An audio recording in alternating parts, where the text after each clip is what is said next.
Hey, I'm Matt Manny. Thanks so much for joining me for today's devotional. Today we're talking about the world's greediest people.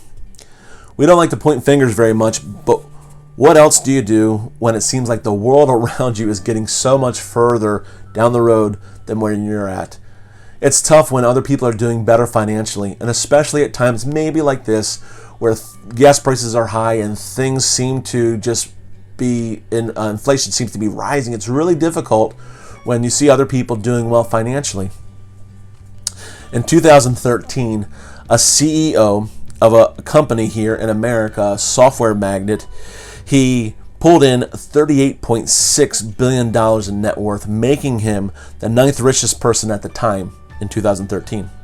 As a part of his compensation plan, his compensation package of 2012, he took a $96.2 million check.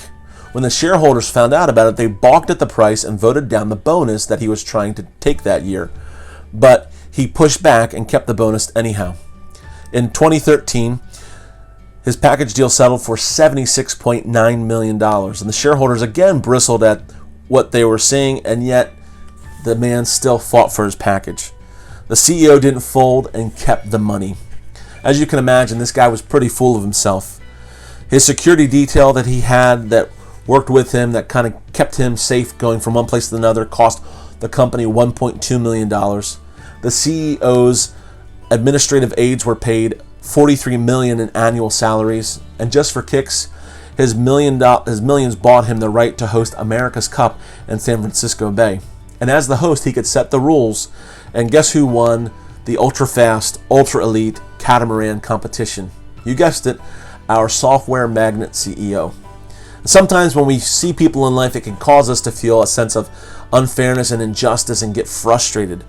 And yet we find that Paul, the apostle in the New Testament, he talks to the church in Philippi and encourages them that even when times are tough, that they can learn this one special key to dealing with this sense of unjust and unfair situations when finances are tough.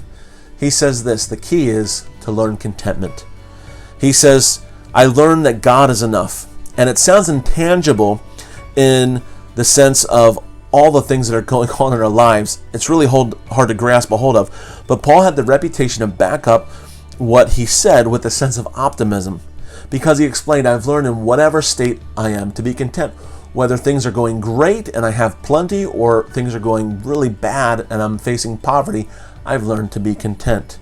And so he encourages in Philippians 4:11 through 13, he explains to them how to be content in whatever situation they're in.